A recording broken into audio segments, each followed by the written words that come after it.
Olá pessoal, hoje nós iremos falar sobre hemoparasitose em animais, assunto este presente na disciplina de doenças parasitárias dos animais do curso de Medicina Veterinária do IFAM. No plano de aula, nós temos os seguintes objetivos: discorrer sobre as principais doenças parasitárias causadas por hemoparasitos em animais domésticos, bem como descrever a etiopatogênese, sintomatologia, diagnóstico, terapêutica e profilaxia de doenças parasitárias causadas por hemoparasitos em animais domésticos. É interessante salientar também que muitas dessas doenças podem ocorrer também em animais silvestres. Tá? E durante a aula a gente vai estar citando um pouquinho sobre esse processo também. Então, inicialmente, é importante salientar para vocês sobre o porquê estudar doenças causadas por hemoparasitos em animais. Há uma importância muito grande para a saúde pública, muitas delas são zoonoses e também acabam impactando e acometendo também o ser humano. E é importante salientar a questão epidemiológica dessas doenças. É interessante a gente saber onde essas doenças estão ocorrendo, bem como estudar a evolução dela em determinadas regiões. Tá? Eu trouxe até um pouquinho para vocês aqui sobre a prevalência como exemplo, a prevalência dos hemosporídeos aviários nos locais mostrados, né? Onde vocês conseguem observar aqui a incidência, a prevalência dela aqui na região sudeste e sul, evoluindo aqui para a região nordeste. E é claro que isso deve ser avaliado periodicamente para que a gente possa tomar medidas que a gente possa controlar o avanço dessas doenças. Tá? São doenças que há uma rotina na medicina veterinária, principalmente quando a gente fala também de surtos. Tá? E como eu comentei anteriormente em relação à questão epidemiológica, tem doenças que tem maior ocorrência em determinadas regiões que outras. Tá? Então, é importante que, por exemplo, um veterinário que se mudou de uma determinada cidade ou de uma determinada região, logo à sua chegada nesse novo local, tente ali entender quais são as principais hemoparasitoses que acometem os animais, no qual o médico veterinário ir lá atender esses animais. Tá? Em relação à etiopatogênese, esses hemoparasitos, em geral, são hemoprotozoários, tá? São causados por protozoários. Claro que há também a ação de bactérias, mas não é a finalidade da nossa disciplina. Tá? A gente vai estar acabando citando uma ou outra bactéria em relação principalmente a diagnóstico diferencial.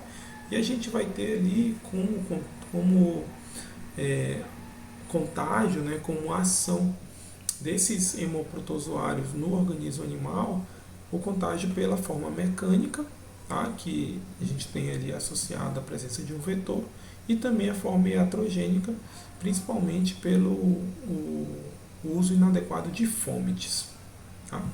Além, a gente vai estar estudando também a questão de como ocorrem os sinais clínicos, né, como se dá essa sintomatologia no organismo animal, e em geral vocês vão perceber que essas hemoparasitoses elas têm um vetor específico desse determinado hemoprotozoário, onde haverá um repasto sanguíneo por meio da alimentação desse vetor no organismo animal, bem como o tropismo e invasão das células sanguíneas. Algumas têm ação em eritrócitos, outros em leucócitos, causando a hemólise no organismo animal, resultando em febre, hemorragias, anemia e déficit do sistema imunológico, e o animal pode estar evoluindo, infelizmente, a óbito por conta dessas situações.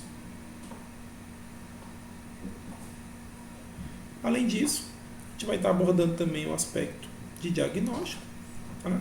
É bem complicado a gente fazer o diagnóstico clínico dessas determinadas doenças, porque as características de sinais clínicos, como eu comentei anteriormente, não são muito específicas e também não são macroscópicas. Então a gente, de maneira geral, a gente comenta que o diagnóstico ele é laboratorial, a gente vai estar discorrendo sobre isso, bem como trabalhar a questão terapêutica e o manejo profilático dessas doenças. Então, inicialmente, dando continuidade à nossa apresentação, a gente vai falar um pouquinho sobre a sintomatologia dessas doenças. Tá? Em geral, o animal, com o contato desse imunoprotozoário no organismo animal, ele vai desencadear uma pirexia, né, uma febre bastante intensa no organismo animal. Muitas vezes essa febre é uma febre intermitente, porque ali um confronto entre esse parasito e o sistema imunológico, e isso vai fazer com que o animal tenha bastante apatia e prostração. Tá? Além disso, como vocês viram no slide anterior, há um processo anêmico no organismo animal, porque ele vai causar essas alterações hematológicas e muitas vezes causando inclusive aplasia, tá? Fazendo ali uma grave ação devido a essa hemólise, a esse processo hemorrágico no organismo animal, fazendo com que o animal, infelizmente, tenha ali um déficit de células sanguíneas no organismo animal, causando aí todo esse processo que eu citei anteriormente. Tá?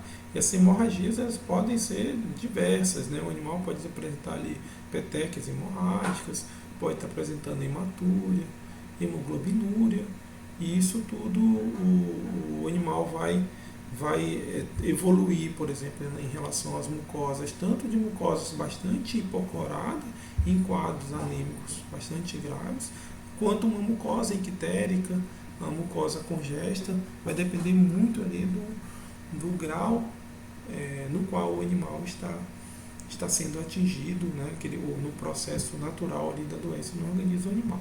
Tá? Além disso, são doenças que causam um processo inflamatório bastante intenso. Imagina, são parasitos que vão ter tropismo, que vão povoar o sistema circulatório. Então o sistema circulatório está ali distribuído em todo o organismo animal. Então essa inflamação ela vai ser uma inflamação, pode ser uma inflamação sistêmica, causando um processo inflamatório em diversos órgãos, em especial no fígado, no baço e também nos linfonodos, que são ali células, são ali órgãos responsáveis ali pelo sistema de defesa do sistema imunológico, e isso pode também estar causando um processo de infecção secundária, tanto pelo déficit do sistema imunológico, tanto pelo oportunismo ali de bactérias, de vírus, de fungos, frente a essa ação desses hemoparasitos. Tá? Além disso, dependendo da situação, esses agentes parasitários eles também podem estar povoando o sistema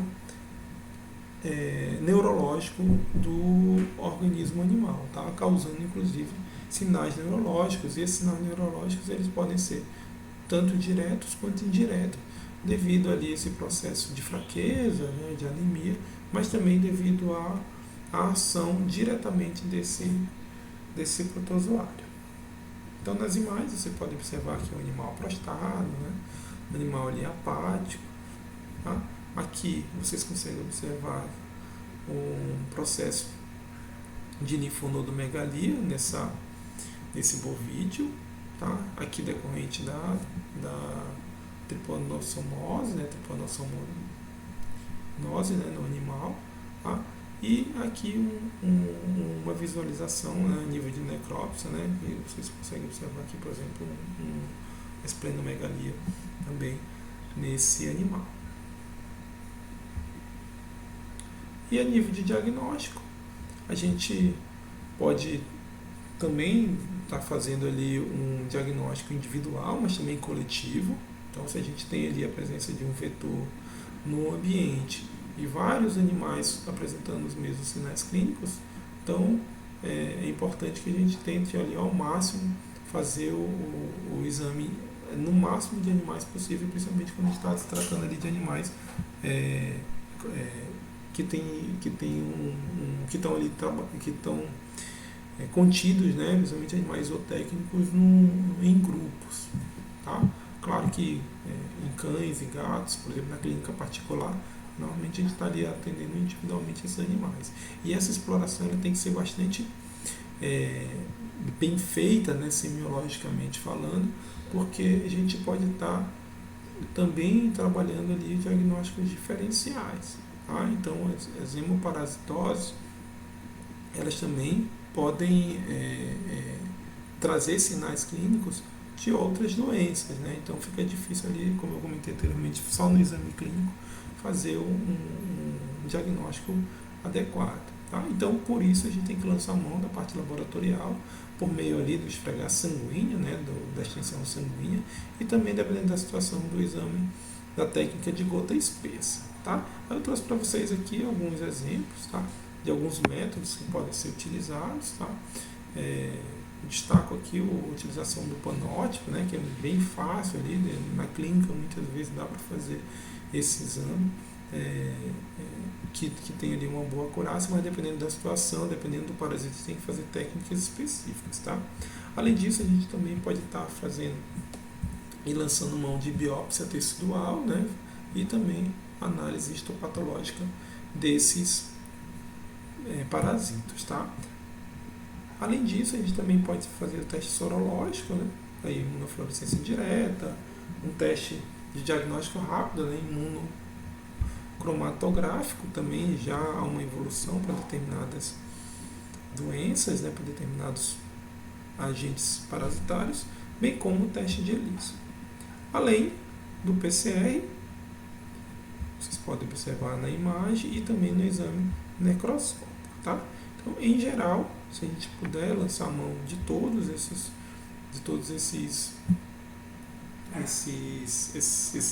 formas de diagnóstico, é bastante interessante para que a gente possa contemplar bem e fazer um bom diagnóstico do nosso animal. E só uma observação: normalmente essas doenças há um tratamento mais longo, tá? Então a gente pode estar lançando mão desses tipos de técnicas também durante o curso terapêutico. Tá? Então, tanto que é interessante que se faça ali um exame a fim de diagnóstico, né, antes do tratamento. Muitas vezes é importante que se faça também durante o tratamento e também pós a finalização do tratamento, para saber se realmente a gente pode suspender ali o agente farmacológico que vai combater esses hemoparasitos. Tá? E em termos profiláticos, é importante que, assim como todas as doenças, né, manter o nível adequado de nutrição dos animais, porque se eu tiver um animal com um bom aporte imunológico, com certeza ele vai responder melhor a essas parasitoses. Evitar contato com animais infectados, superlotação, é importante que a gente faça ali também a quarentena. Tá? A partir do momento que eu tenho um animal doente, isolar esse animal do rebanho. Tá? Manter limpo o ambiente e até eu destaquei para vocês controle dos vetores, com utilização de inseticidas, armadilhas e remoção das fezes. Tá? É importante que a gente faça o diagnóstico do animal, né, no animal, mas também que a gente faça ali uma busca ativa de vetores dessas doenças. Tá? Por exemplo, em arboviroses, né, como é o caso ali da malária, por exemplo, que é um pouco mais difícil, né, de se fazer essa coleta. É importante que a gente faça ali também a utilização de armadilhas, a utilização de inseticidas, a remoção das fezes, dependendo do ciclo do parasito, ele vai também trabalhar esse processo, como vocês viram na aula de ectoparasitose, né, as moscas, muitas vezes carrapatos. Uma boa higiene ela é fundamental para que a gente evite também a presença desses vetores. Tá? Além disso, como vocês viram lá nos slides iniciais, o uso adequado de fomites, porque eu posso ali estar causando uma transmissão, causado ali pelo médico veterinário ou pela equipe que está manejando o animal, de um animal para o outro. Então, se eu utilizo ali uma agulha no animal, recomenda-se não usar em outro animal, porque eu posso ali estar fazendo essa transmissão de animal para animal. Tá? Além disso, a limpeza adequada desses fomes, tá? Utilização de substância desinfetante, né? Para aquelas que não são descartáveis, as que são os fomes descartáveis, realizar o descarte adequado. Com isso, eu obviamente acabo evitando o contágio aí a infecção, né, de um animal para o outro, tá? Além dos exames periódicos e de quarentena. Então, quando a gente comenta, né, essa imagem aqui, por exemplo, ela é bastante importante. O ciclo biológico do parasito plasmódio, aqui como exemplo, é um ciclo bastante complexo, tá? Então, para que eu faça esse controle desse vetor, por exemplo, eu tenho que saber aonde que eu consigo estar eliminando esse parasito em vida livre, tá? Porque uma vez adentrado o organismo animal, ele vai causar ali um processo muitas vezes irreversível, tá? Então, se eu puder combater este vetor, eu vou estar evitando todo esse processo, todas essas 20 etapas, 24 etapas que vocês estão vendo aqui nessa imagem. Então, aqui uma lista, né, das hemoparasitoses que a gente vai estar comentando agora, tá? A gente vai falar sobre tripanossomise ou tripanossomose, dependendo do autor, trabalha essas duas nomenclaturas. Tristeza parasitária bovina, que a gente vai estar falando para vocês, né, sobre babesiose, falar um pouquinho de anaplasmose também. Teileriose, leishmaniose, abordando tanto a visceral quanto a cutânea, a pneumocutânea, hepatozoonose e também malária aviária. Então, a primeira a trabalhar com vocês é a tripanossomise, tá? Que pode causar doença em equinos, bovinos, bovalinos, ovinos e caprinos. Em equinos ela é conhecida como o mal das cadeiras, tá? É uma doença que tem uma evolução bastante ruim para o animal, né? Uma doença que leva a óbito, infelizmente, que ela é causada ali pelo gênero Trypanosoma, com destaque aí a espécie Vivax, tá? Mas também há relatos em animais também dessas outras espécies, tá? Como vetor, nós temos os tabanídeos, tá? Conhecida aí vulgarmente como a mutuca, né, do gênero Tabanus, moscas dos estábulos e a mosca de 7C, do gênero Glossina. Essa mosca é uma das principais transmissoras desse agente parasitário, e esses vetores eles injetam tripomastigotas no reparto sanguíneo, tá? E esses tripomastigotas eles vão ser transportados, tá, dentro do organismo animal, tá? E com isso ele vai posteriormente, ele vai se dividir, né, vai fazer aquela divisão binária, tá? E vai se transformar em epimastigotas, tá? Com isso causando ali uma invasão na corrente sanguínea, tá? Sinais clínicos observados a baixa de produção e perda de peso, aborto, anorexia, mucosas hipocoradas, hipertermia, hiporexia, alterações hematológicas, hepatosplenomegalia, sinais neurológicos e óbitos. Então vejam que é um parasito que ele vai estar ali adentrando a corrente sanguínea e ele pode causar problemas em todo o organismo animal. O animal ele vai estar com essa ataxia, né? Ele vai estar ali muitas vezes com dificuldade de se movimentar, com dificuldade motora e também com uma fraqueza muscular, tá? É bem característico, por isso que ela é denominada ali como mal das cadeiras, tá? Em equinos, O diagnóstico pode ser feito pelo esfregar sanguíneo, por imunofluorescência indireta, ou pelo teste de diagnóstico rápido, né, cromatográfico, e também por PCR. Em relação ao tratamento, né, a gente pode estar utilizando ali suramine, quinapiramina ou melarsomina. Tá? São agentes que podem ser utilizados, e o tratamento ele tem que ser acompanhado aí com exames periódicos também. Tá? Além, é claro, né, do controle dos vetores. Tristeza parasitária bovina. Aqui a gente vai falar em destaque da babésia, né? E a gente pode estar falando também babesiose, só que como os sinais clínicos são bem parecidos, né? Da babesiose e anaplasmose, em bovinos alguns autores utilizam aí o termo tristeza parasitária bovina. Tá? Mas a gente pode ter, por exemplo, a babesiose em cães, ou anaplasmose em cães, tá? Então a gente consegue também desmembrar também essa doença dependendo da nomenclatura e da espécie animal no qual ela atinge. Tá? Então a babésia e a anaplasma ela podem acometer cães, equinos, bovinos, ovinos e caprinos. Como etiopatogênios, a gente tem as espécies Babesia cabali, Babesia equi, bovis, canis e bigêmina, e Anaplasma marginale e Anaplasma platis. Tá? Existem outras, mas essas aqui são as principais.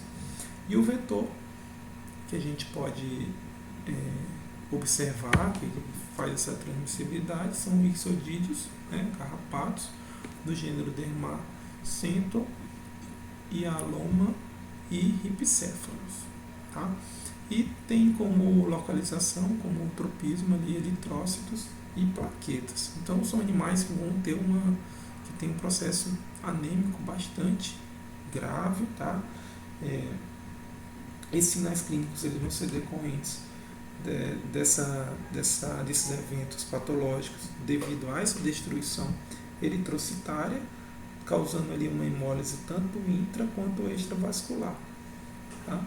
E esses patógenos eles vão ser transmitidos na forma de esporozoídos pela saliva desses vetores. Tá? A partir do momento que ele é introduzido na corrente sanguínea, ele vai invadir os eritrócitos, causando ali um vacúolo no interior desses eritrócitos. Tá? E com isso vai ter um processo reprodutivo, vai causar lise nesses eritrócitos e fazendo com que o animal tenha um processo hemorrágico, causando anorexia, apatia, fadiga, perda de peso, pirexia inconstante, taquipneia, cardipneia, essa taquicardia é bem complicada, né, no organismo animal, principalmente quando o animal está debilitado, tá? Hemoglobinúria, e essa coloração das mucosas podem ser tanto pálidas, ictéricas, congestas e petequias, né? Dependendo ali do processo, do curso clínico da doença, e também, no caso ictérica, principalmente nesse processo de hemólise no qual o organismo vai sofrer. Tá? Em relação a diagnóstico, isso pode ser feito por esfregar sanguíneo, pelo teste de ELISA, fixação de complemento, imunofluorescência indireta, e também por PCR. Em relação ao tratamento, a babesiose pode ser utilizado ali a diamidina ou imidocarb, anaplasmose, diamidina, imidocarb ou doxiciclina ou oxtetraciclina. Tá? Por exemplo, a doxiciclina é mais utilizada em pequenos animais e a oxtetraciclina em grandes animais. E também já há experimentalmente não, já tem ali relatos de utilização de vacinas a ser utilizados para essas doenças. Tá?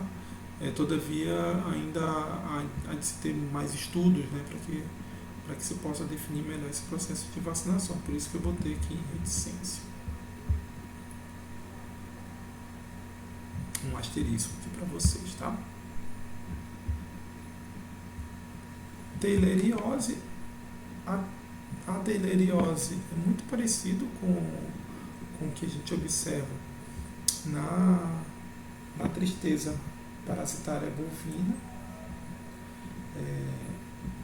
causa doença principalmente em equinos e ruminantes, e a espécie e o gênero que vai acometer esses animais é o gênero Theileria, mas com destaque aqui para Theileria equi, que acomete equinos. Tá? Então, também o vetor como os ixodídeos, né, dermacento, hialoma e ripicéfalos, e também causando ali invasão dos eritrócitos, e aqui com destaque dos linfócitos. Tá? Esses esporozoídos de Theileria, quando eles são introduzidos na corrente sanguínea, eles vão para o tecido linfóide e também vai acabar invadindo e se multiplicando nos eritrócitos. Tá? Aí com isso, no interior desses eritrócitos, esses merozoítos, eles vão apresentar e vão se multiplicar, e muitas vezes eles vão apresentar o que a gente chama de cruz de Malta. Tá? Como vocês podem estar observando aqui em algumas imagens, tá? Esses estágios intra-eritrocíticos, tá? Aqui com um formato de cruz de Malta. Com isso, esses animais vão estar podem apresentar aborto, pirexia constante, hipoanorexia, apatia, letargia, anemia hemolítica, taquipneia, né, taquicardia, edemas palpebrais, lacrimejamento, esplenohepatomegalia, icterícia e hemoglobinúria. Então, um quadro bastante grave para o animal. Né? E o diagnóstico, por meio de esfregação sanguínea, ELISA, fixação de complemento, imunofluorescência indireta e PCR. E o tratamento é a utilização aí de imidocarb. Leishmaniose. A leishmaniose é uma doença bastante importante, principalmente a gente aqui da região amazônica. Coloquei até para vocês aí o acometimento em mamíferos, né? Mamíferos de maneira geral. E a gente vai estar dividindo em dois grupos principais esse gênero leishmania. A leishmaniose cutânea e a leishmaniose visceral. Tá? E como cutânea eu trouxe aqui, né, como exemplo a brasiliensis e a mexicana, a gente tem outros. E visceral, a Donovani, a Infanto e a Cagase. E esse gênero, né, esse agente parasitário, ele tem como vetor os flebotomídeos e com destaque o gênero Lutzomia, que aqui uma espécie, né, a Lutzomia longipalpis. A ação patogênica desse agente parasitário vai agir em macrófagos, né? E tendo como ação principal e tendo como divisão a localização cutânea, mucocutânea ou visceral, como vocês viram aqui nas espécies citadas. Tá? E esse parasita ele vai realizar a destruição celular pelas suas formas amastigotas, tendo a multiplicação desse protozoário nesse processo de inoculação, né, causado pelo vetor, tendo aí uma reação inflamatória, causando ali um pequeno nódulo, e a partir disso, tendo ali a resposta do hospedeiro, que pode tanto evoluir positivamente, né, como causando doença. Tá? Normalmente é uma ferida, por exemplo, principalmente na leishmaniose cutânea, uma ferida ali, uma lesão que demora a cicatrizar e tudo, e muitas vezes se faz tratamentos diversos e só com diagnóstico realmente mais aprofundado que consegue observar que é o processo de leishmaniose. Tá? Então, nessa lesão cutânea, né, nessa leishmaniose cutânea, o animal vai apresentar ali uma dermatose, principalmente ali, pode ser em qualquer local da pele, mas principalmente ali na região do pavilhão auricular, que é onde esses flebotomínios normalmente estão ali realizando o processo de alimentação, além de hiperkeratose, vasculite, úlceras e crostas. Então ali a pele, na verdade, é só uma porta de entrada. Ele vai estar se multiplicando ali na corrente sanguínea. Tá? E também nós temos a leishmaniose visceral, que é, infelizmente, bastante agressiva no organismo animal. E muitos vêm a óbitos, né? E dependendo da situação, a recomendação ali até de eutanásia desses animais, tá?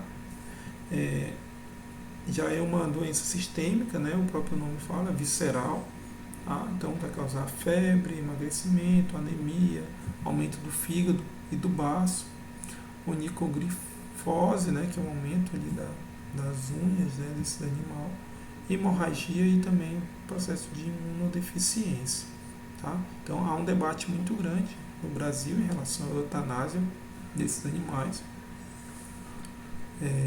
porque o cão ele acaba sendo ali um hospedeiro desse agente parasitário e que pode estar causando, pode ali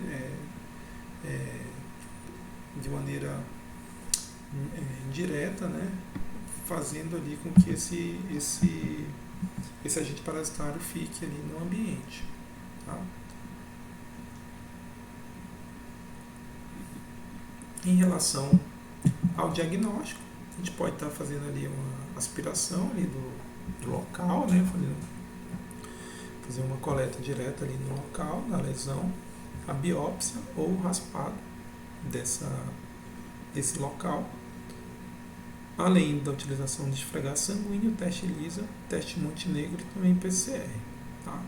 Havia observação a nível de necrópsia também, que pode ser observado também, tá? Por meio tanto de exame macroscópico quanto microscópio no caso do histopatológico, tá? E, como eu comentei anteriormente, né, já tem um processo de vacinação para a leishmaniose visceral e lembram lá daquele primeiro slide que eu comentei, que é importante conhecer a questão epidemiológica da doença. Então, em locais endêmicos, é importante que o médico veterinário recomende à população, né, aos tutores, que façam a vacinação de cães para que se evite que o animal tenha maiores consequências em relação a esse agente parasitário. Agora falar para vocês sobre hepatozoonose. Tá? É uma doença não é tão muito comum como as outras anteriores, tá? E também acaba não causando de maneira geral em animais saudáveis sinais clínicos tão agressivos, tá? Mas tem que ter bastante cuidado, porque dependendo da situação também pode evoluir. O animal pode evoluir também, tá? Evoluir a óbito. Ou ter ali umas sequelas, né, por conta dessa doença, tá? O gênero que causa essa doença é o gênero Hepatozoon. Ele vai cometer mamíferos, aves domésticas e também répteis, tá? Os vetores podem ser carrapatos, ácaros, mosquito pólvora, mosca de sete sé, mosquitos de maneira geral, pulgas, piolhos, insetos rudovídeos e também sanguessugas. Tá?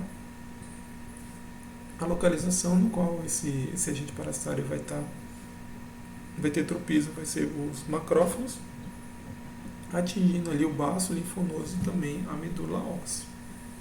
Além mais, vocês podem estar observando aqui o hepatosum canis, né, invadindo aqui um neutrófilo, tá? Então vejam como ele atinge leucócitos, né? Então isso pode estar, infelizmente, fazendo com que o animal tenha ali um déficit nessa resposta imunológica, principalmente para outras doenças. Então há o risco também no processo de infecção secundária, né, desse animal, ou então a fragilidade do sistema imunológico desses animais, tá? Como sintomatologia, o animal pode estar assintomático, então pode ser ali um achado a nível de esfregaço sanguíneo, por exemplo. Todavia, dependendo da situação, o animal pode apresentar anorexia, palidez de mucosas, né, emagrecimento e também dores musculares. E o diagnóstico, como eu comentei anteriormente, né, por meio do esfregaço sanguíneo.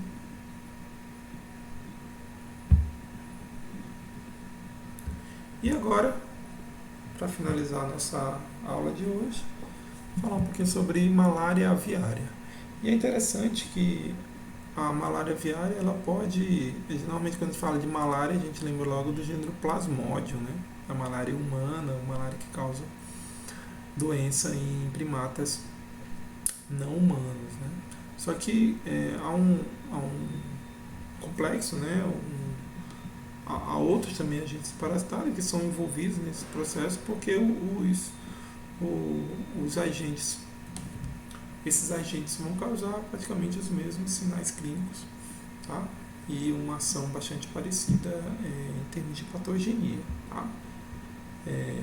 Que são os hemosporídeos, né? A gente traz aqui o plasmódio, hemoproteus e o leucocitoson, tá? Então vamos por etapas, né? Então primeiro o plasmódio, ele vai ter uma localização ali a nível de eritrócitos, tá?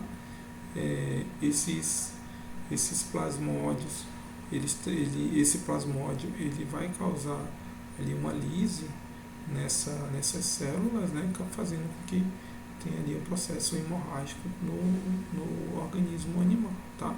Então os vetores dele é o Culex, o Aedes, a Culiceta e o gênero Anopheles.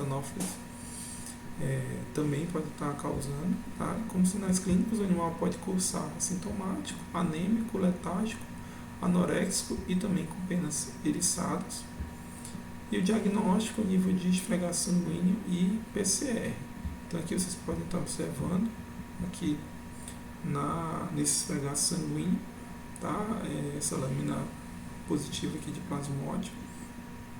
É interessante citar para vocês que existem várias espécies de plasmódio. Se vocês forem pesquisar plasmódio em aves, vocês vão encontrar bastante coisa, tá?